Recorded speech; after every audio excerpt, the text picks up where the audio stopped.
The blaring sound of a car horn pierced the summer air, followed by a frustrated shout from a passing driver. "Move it, kids!" another yelled, slamming their horn again. On the sidewalk of Berkeley Manor, a group of children frantically poured lemonade into cups. Cars lined the street, some stopping to buy lemonade, others honking angrily. "Guys, hurry up! We're running out of cups!" Liam shouted, wiping sweat from his forehead. His sister Maya nervously fumbled with the cash box, while little Sam clutched a sign that read, "Lemonade, 50 cents!" Then came the sound that froze them in place, the sharp whine of a police siren. A patrol car pulled up, its lights flashing. Two officers stepped out, their serious expressions hidden behind mirrored sunglasses. "Uh-oh," whispered Maya. The taller officer, Clayton Dubois, surveyed the scene. His voice cut through the tense silence. "Who's in charge here?" Before we dive deeper, please tell us what country you are watching or listening from and what time it is. The kids had been working hard all afternoon, their laughter echoing down Berkeley Manor as they served lemonade to passing neighbors. Their little stand, set up just beside the curb, had become a hit. But that success quickly turned sour when a car pulled up, its driver getting out with a stern look on his face. He marched straight to the stand, his expression one of clear disapproval. "Excuse me, kids," the man said, his voice sharp.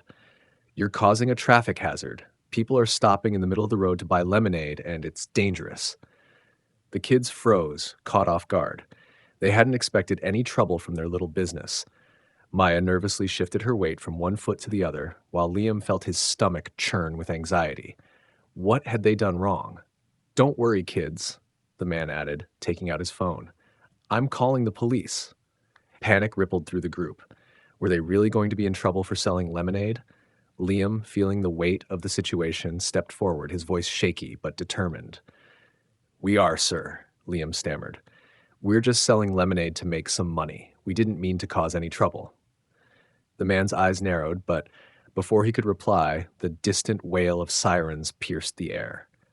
Within minutes, a police car pulled up, its blue and red lights flashing. The kids' hearts raced as they turned to see Officers Clayton Dubois and Thomas O'Connell step out of the car. The officers surveyed the scene, their expressions unreadable. The kids braced for the worst. Instead, Officer Dubois glanced at his partner, shaking his head with disbelief. "Can you believe someone called the cops on kids selling lemonade?" he said, his tone incredulous. The tension in the air began to ease. To the kids' surprise, Officer Dubois pulled out a dollar bill and handed it to Maya, a friendly smile on his face. "I'll take a cup of lemonade," he said, taking a sip as he grinned at the stunned kids. His partner, Officer O'Connell, followed suit, posing for pictures with the kids, his stern demeanor softening into a rare smile. But before leaving, Officer Dubois gave them a gentle warning. "Move the stand back a little, all right? Just keep the cars moving. You're not in trouble, but we've got to be careful about traffic." Relieved but still shaken, the kids nodded in agreement. They had avoided disaster, this time. Little did they know, the lemonade stand would soon become much more than they had ever imagined. Whitney Glover had been sitting on her porch, enjoying the warm evening breeze, when she heard the sirens and saw the flashing lights in the distance. Concerned, she stood up, moving closer to the edge of her yard. Her heart sank as she saw her kids standing in front of two police officers. She couldn't believe what was happening. Her children, simply trying to sell lemonade, were under scrutiny from a neighbor. The man who had called the police was nowhere to be seen, but the tension in the air was palpable. As the officers spoke with the kids, Whitney's anger bubbled up inside her. She had watched her children work so hard to set up their stand, excited about the possibility of earning their own money, only to have someone call the cops over something so harmless. She clenched her fists, frustrated and disheartened. How could anyone be so bitter to take such extreme action? As the officers left, their interaction leaving a feeling of relief in the air, Whitney couldn't shake her irritation. Later that night, she decided to let her feelings out. Sitting down at her computer, she opened Facebook and typed a post that she hoped would bring clarity to the situation. "Imagine being so bitter that you call the cops on kids selling lemonade," Whitney wrote, her words filled with disbelief. "Thank you to the officers who handled this with kindness and understanding." She added photos of the kids smiling alongside Officer Dubois and Officer O'Connell, the warmth of their support captured in every frame. Whitney clicked post, never expecting what would happen next. The simple post, filled with frustration and gratitude, would soon ignite a storm of support, and her family's small lemonade stand would become the talk of the neighborhood. By the next morning, Whitney's Facebook post had spread like wildfire. What started as a frustrated mom's venting had quickly taken on a life of its own. The post had gone viral, shared by friends, family, and even strangers who were moved by the story. Comments flooded in, each one offering support and admiration for the kindness shown by the officers and the resilience of the kids. Local news stations caught wind of the story, and soon enough, the small lemonade stand was featured in an online article. Headlines read, "Neighborhood Lemonade Stand Sparks Unexpected Show of Support After Call to Police." Within hours, people from all over were sharing the post, tagging friends, and expressing disbelief at the bitter neighbors' actions. Outside, the atmosphere had completely shifted. What had started as a humble operation was now a buzzing hub of activity. Cars pulled over, their drivers eager to buy a cup of lemonade and show support for the kids' entrepreneurial spirit. The line stretched down the block as neighbors walked over, some with cash in hand, others with bags of cookies and snacks to donate. Even local businesses, seeing the wave of positive attention, offered to chip in, donating everything from paper cups to extra lemonade mix. The kids, stunned by the influx of customers, scrambled to keep up with demand. Maya refilled pitchers as Liam wiped sweat from his brow trying to balance cups and change. As the hours passed, they found themselves overwhelmed with joy and gratitude. What began as a simple, quiet venture was now a full-fledged success, all thanks to a viral post and the kindness of a few unexpected allies. The next morning, Whitney sat at the kitchen table, scrolling through the hundreds of comments on her Facebook post. Amid the praise and encouragement, a recurring theme began to emerge. Many people shared their own stories of childhood lemonade stands and how they taught them about responsibility and business. Others suggested ways the kids could take their stand to the next level. Inspired by the outpouring of support, Whitney gathered the kids for a family meeting.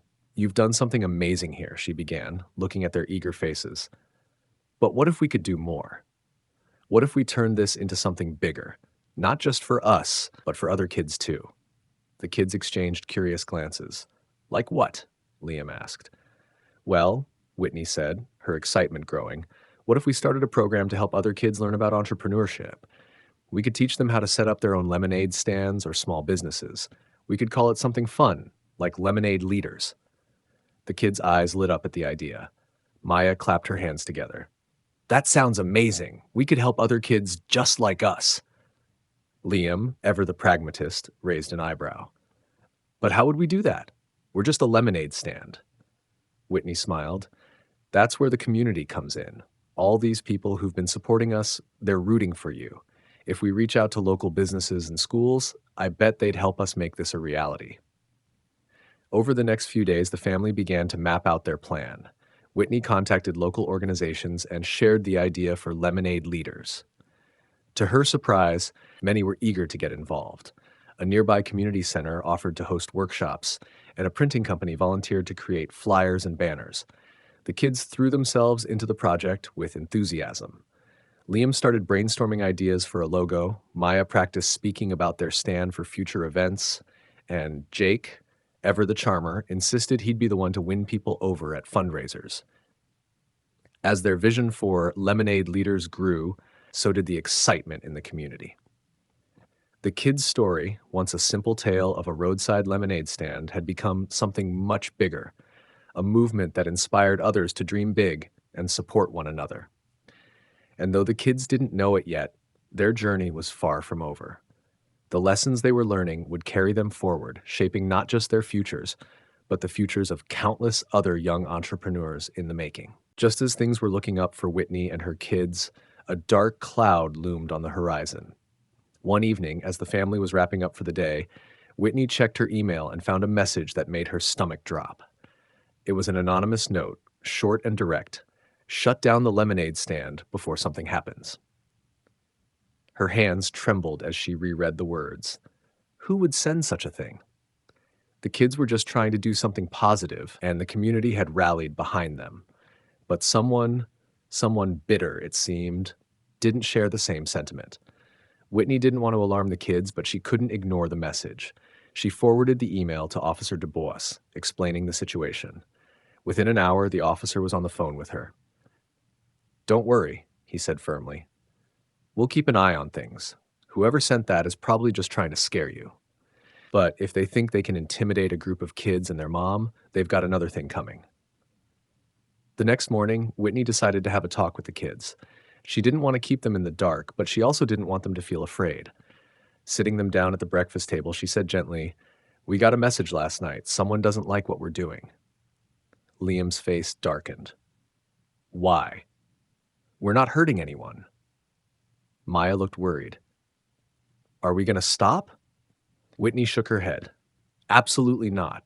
This is your dream, and you've worked too hard to let fear stop you. But we're going to be careful. Officer DuBois and his team will be checking in, and I'll be watching too. We're stronger than whoever sent that message." The kids nodded, their determination outweighing their fear. They knew the road ahead might be rocky, but they weren't about to give up.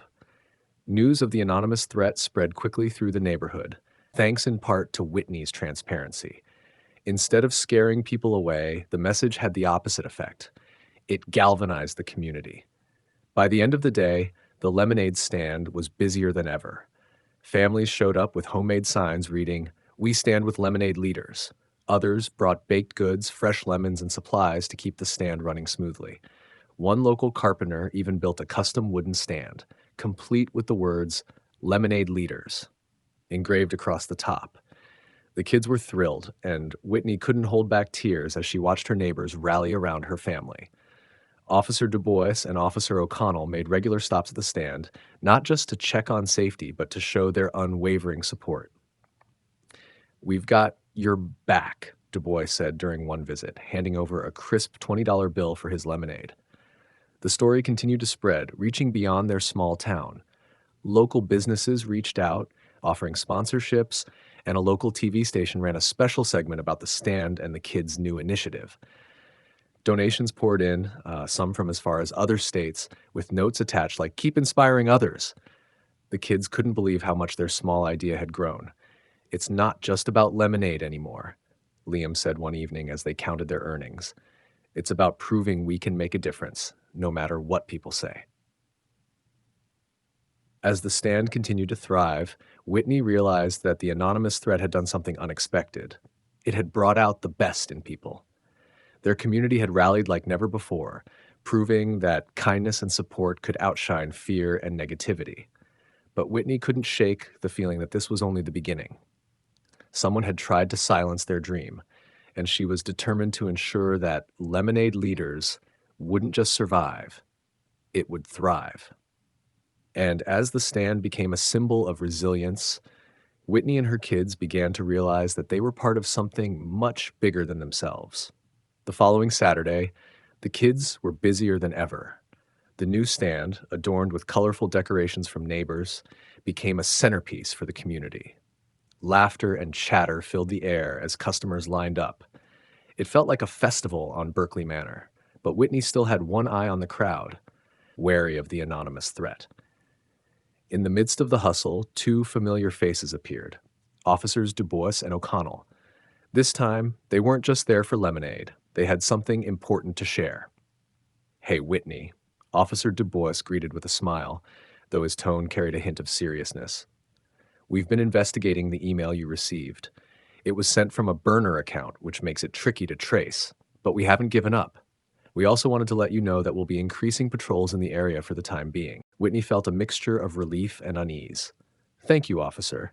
I appreciate everything you're doing. It's just unsettling to know someone's out there trying to intimidate us." DuBois nodded. "It is, but you've got more people standing with you than against you, and we won't let anything happen to this stand." The kids gathered around as Officer O'Connell leaned down to address them. "You're doing something incredible here. Don't let anyone take that away from you, okay? Keep going." Liam, standing tall, nodded. "We won't stop. We promise." The officers stayed for a while, chatting with customers and even helping direct traffic when the street became crowded. Their presence reassured everyone, including Whitney, who felt a little less afraid as the day went on. Just when things seemed to settle, Whitney noticed a man standing near the edge of the yard, watching the stand. He wasn't smiling like the other customers, and he made no move to approach. Instead, he lingered for a few minutes before turning and walking away. Whitney's instincts kicked in. Something about him felt off. She discreetly snapped a photo and forwarded it to Officer Dubois, explaining her concerns. Dubois responded quickly, "We'll look into it. Let us know if you see him again." That evening, Whitney debated whether to tell the kids. She decided to keep it to herself for now. They had worked so hard to stay positive, and she didn't want fear to overshadow their progress. Still, she couldn't the image of the man's cold stare. A week later, Officer Dubois called Whitney with an update. "We've identified the man in your photo," he said. "He has a history of causing trouble in the neighborhood. Nothing serious, but enough to raise some flags. We'll be keeping a close eye on him." Whitney felt a wave of relief. At least now she knew who they were dealing with. Dubois assured her that there was no immediate danger, but he encouraged her to stay vigilant. That evening, she shared the update with her neighbors, who were equally relieved. "We're not letting anyone scare us," Mrs. Harper declared. "Not now. Not ever." Months later, the lemonade stand was still going strong. The kids had expanded their business, setting up at local events, and even partnering with a charity to donate a portion of their earnings to help other kids in need. The anonymous threat, once a source of fear, had become a distant memory. The man responsible had been dealt with, and the community's support only grew stronger. Whitney couldn't have been prouder of her children. They had faced challenges, fear, and even hostility, but they had come out stronger. Their stand wasn't just a business anymore. It was a movement. As the sun set on another busy day, Maya turned to her mom and said, "I think we can do anything, Mom." Whitney smiled, her heart full. "You can, sweetheart. You really can." And with that, the Lemonade leaders continued their journey, proving that a little determination and a lot of heart could turn even the smallest dreams into something extraordinary.